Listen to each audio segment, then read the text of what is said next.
நாளைக்கான வீடியோ தாங்க வந்திருக்கு. வீடியோ வந்து சூப்பரா இருந்துச்சு அப்படின்னு தாங்க சொல்லணும். அதாவது நம்ம மனோவ வந்து நம்ம சுடர் வந்து நாக்குல அலகு குத்த வச்சு பதற விட்டுட்டாங்க அப்படின்னு தாங்க சொல்லணும். அதெல்லாம் பார்க்குறதுக்கு நம்ம சேனலை மட்டும் மறக்காமல் லைக் அண்ட் சப்ஸ்கிரைப் மட்டும் பண்ணிடுங்க.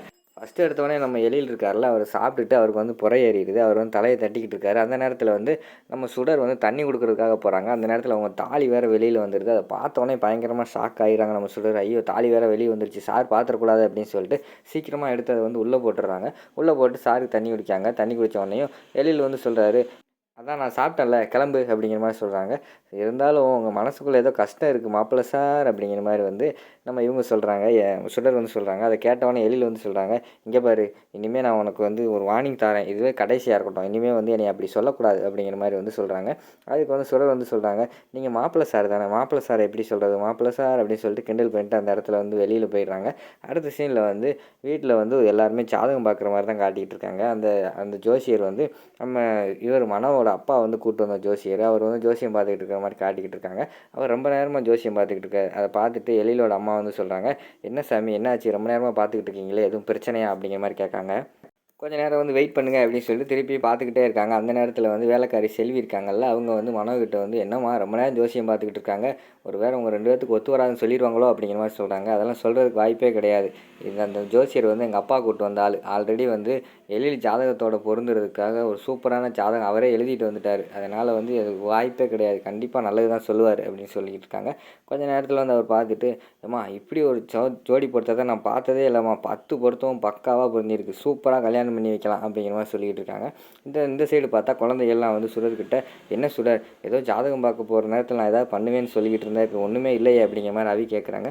கொஞ்சம் வெயிட் பண்ணி வந்துடுவாங்க அப்படிங்கிற மாதிரி சொல்லிட்டு வெளியில் ஒரு சத்தம் கேட்கு, ஜெய் ராமையா ஜெய் பாலையா அப்படின்னு சொல்லிட்டு பார்த்தா ராமையா வந்துக்கிட்டு இருக்காரு சாமியார் வேஷம் போட்டு. வந்தவனே ஜெய் ராமையா ஜெய் பாலையா அப்படின்னு சொல்லிட்டு, யார் நீங்கள் யார் அப்படின்னு கேட்டவன், நான் பயங்கரமான ஜோசிய சிகாமணி அப்படிங்கிற மாதிரி சொல்கிறாரு. சரி வாங்க சாமி, எங்கள் வீட்டுக்கு எதுக்கு வந்தீங்க அப்படிங்கிற மாதிரி எழில் வந்து கேட்குறாங்க. இல்லை, உங்கள் வீட்டில் ஒரு நல்ல விஷயம் நடக்க போகுது, அதான் குறி சொல்லிட்டு போகலான்னு வந்திருக்கேன் அப்படின்னு சொல்லிட்டு அந்த இடத்துல உட்காடுறாங்க. உட்காந்தவொடனே சாமி என்ன சாமி சொல்ல வாரீங்க அப்படிங்கிற மாதிரி கேட்டவொடனே, இந்த வீட்டில் கல்யாணம் நடக்க போகுது, அது உண்மையா அப்படிங்கிற மாதிரி வந்து கேட்குறாரு அவர். ஆமாம் அப்படிங்கிற மாதிரி சொன்னவொடனே, உடனே அந்த ஜாதகத்தை கொடுங்க நான் பார்த்து சொல்கிறேன் அப்படிங்கிற மாதிரி வந்து அவர் சொல்கிறாரு. உடனே இவங்க இருக்காங்கல்ல எழிலோட அம்மா வந்து, அது வந்து சம்மந்தி அப்படிங்கிற மாதிரி வந்து மனோட அப்பா பார்த்து சொல்கிறாங்க. அவர் வந்து சொல்கிறாரு, சும்மா கொடுங்க சம்மந்தி, இதில் என்ன இருக்குது, ஒரு ஜோசியருக்கு 2 ஜோசியர் பார்க்கட்டும் அப்படிங்கிற மாதிரி சொல்லிகிட்டு இருக்காங்க. அந்த நேரத்தில் வந்து ஜோசியர் அதை வாங்கி அந்த ஜோசியர்கிட்ட இந்த ஜாதகத்தை வந்து இவர் ராமையா வாங்கி பார்த்துக்கிட்டு இருக்கிற மாதிரி காட்டுறாங்க. ரொம்ப நேரமாக பார்த்துக்கிட்டே இருக்காரு. திருப்பி செல்வி வந்து மனோகிட்ட, என்ன மேடம் அந்த ஜோசியர் வாங்கி பார்த்துக்கிட்டு இருக்காரு, எதுவும் பிரச்சனையாயிருமோ, அவர் வாரத்தில் பொருந்தாது சொல்லிட்டா என்ன பண்ணுறது அப்படிங்கிற மாதிரி கேட்டுக்கிட்டு இருக்காங்க. அதுக்கு வந்து நம்ம மனோ வந்து சொல்கிறாங்க, அப்படி சொல்கிறதுக்கெல்லாம் வாய்ப்பே கிடையாது. ஏன்னா அந்த ஜோசியம் வந்து இந்த இந்த ஜாதகம் வந்து அந்த ஜோசியக்காரே எழுதுனது, எப்படியுமே 10 பொருத்தம் பக்காவாக தான் இருக்க போகுது, நீங்கள் ஒன்றும் கவலையே படாத அப்படிங்கிற மாதிரி சொல்லிகிட்டு இருக்காங்க. ஜோசியம் பொருந்தலையே அப்படிங்கிற மாதிரி சத்தம் வருது. என்னடான்னு பார்த்தா நம்ம ராமையா வந்து, இந்த 2 ஜாதகம் ஒத்து வராதுமா, இவங்க 2 பேர்த்துக்குள்ளே கல்யாணம் பண்ணி வச்சா இந்த குடும்பமே விளங்காது அப்படி இப்படின்னு ஏற்றி விட ஆரம்பிச்சிடுறாரு. என்னடா இவர் இப்படி சொல்கிறாரு அப்படின்னு சொல்லிட்டு, என்ன சாமி இப்படி சொல்கிறீங்க அப்படிங்கிற மாதிரி எழில் வந்து சொல்கிறாங்க. ஆமாம்மா, அந்த பொண்ணு ஜாதகம் இந்த பையன் ஜாதகம் ஒத்தே போகலை, ஒரு ஹைவே போச்சுன்னா 2 பிரியும்ல, அது மாதிரி பிரிஞ்சு போய்கிட்டு இருக்கு அப்படிங்கிற மாதிரி சொல்லிக்கிட்டு இருக்காங்க. என்னடா இவன் கார் சம்மந்தமாகவே சொல்லிக்கிட்டு இருக்கான்னு நம்ம சுடருக்கு வந்து பயங்கரமான கோபம் வந்துடும். சொல்லி கொடுத்ததை பேசாமல் வேற என்னமோ பேசிக்கிட்டு இருக்கானே, வம்பில் விட்டு மாட்டிக்கிடுவானோ அப்படின்னு சொல்லிட்டு இவங்க ஒரு சைடு பயந்துக்கிட்டு இருக்கிற மாதிரி காட்டுறாங்க. அவர் பார்த்தா இண்டிகேட்டர் போட்டு லெஃப்ட்டில் போகலாம் ரைட்டில் போகலாம் அப்படின்னு சொல்லி ஜாதகத்தை பார்த்து சொல்லிக்கிட்டு இருக்காரு. என்ன சாமி சொல்கிறீங்க, ஒன்றுமே புரியலை அப்படிங்கிற மாதிரி வந்து எழிலோட அம்மா கேட்காங்க. இல்லை, இந்த பையனோட ஜாதகம் ஒரு பக்கம் போகுது, பொண்ணோட ஜாதகம் ஒரு பக்கம் போகுது, இது பொருந்தவே இல்லையே அப்படிங்கிற மாதிரி சொல்கிறாங்க. உடனே அந்த இன்னொரு ஜோசியர் வந்திருந்தால அவர் வந்து சொல்கிறாரு, யோ அதெல்லாம் பொருந்துதியா, நல்லா பாரியா அப்படிங்கிற மாதிரி சொல்கிறாங்க. யோ உனக்கு என்னையா தெரியும் அப்படி 2 பேருக்கு இடையில சண்டை வர ஆரம்பிச்சிருது. 2 பேர் வாக்குவாதம் பண்ண ஆரம்பிச்சிடுறாங்க. அதுக்கடுத்து நிப்பாட்டுங்க, அந்த சாமியார் வந்து குருஜி, இவர் வந்து வெளிநாட்டிலேருந்து வந்திருக்காரு, இவர் இந்தியாவுக்கு வந்திருக்காருன்னு கேள்விப்பட்டேன், அதனால தான் நான் டோக்கன் வாங்கி எழில் சார் கல்யாணம் இருக்குது அப்படி சொல்லிட்டு நான் வர சொன்னேன் அப்படிங்கிற மாதிரி வந்து நம்ம சுடர் சொல்கிற மாதிரி காட்டிக்கிட்டு இருக்காங்க.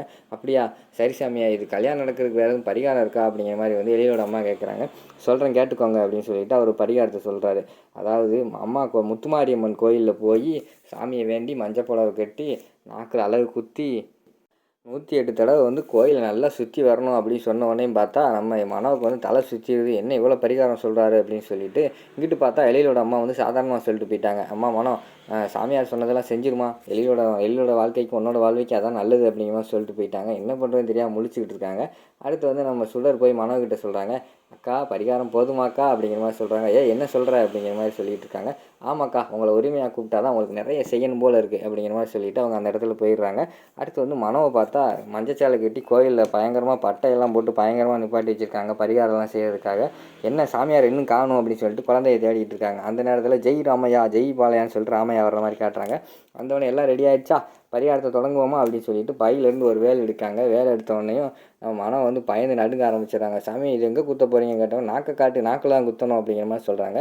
சாமி நாக்கில் குத்தினா வலிக்குமா அப்படிங்கிற மாதிரி கேட்காங்க. இல்லை இனிக்கும் ஒழுங்காக காட்டுமா நாக்கில் குத்தினா வலிக்காமல் என்னமா செய்யும் அப்படின்னு சொல்லிட்டு நாக்கை பிடிச்சி நாக்கில் ஒரு குத்திடுறாரு. வலி தாங்க முடியாமல் மனம் வந்து பயங்கரமாக துடிச்சிக்கிட்டு இருக்கிற மாதிரி காட்டிக்கிட்டு இருக்காங்க. அதெல்லாம் அந்த பக்கம் குழந்தைகளும் நம்ம சுடரும் பார்த்து சிரிச்சுக்கிட்டு இருக்கிற மாதிரி காட்டிக்கிட்டு இருக்காங்க. அதோட பார்த்தீங்கன்னா அந்த எபிசோட வந்து முடிச்சிடுறாங்க.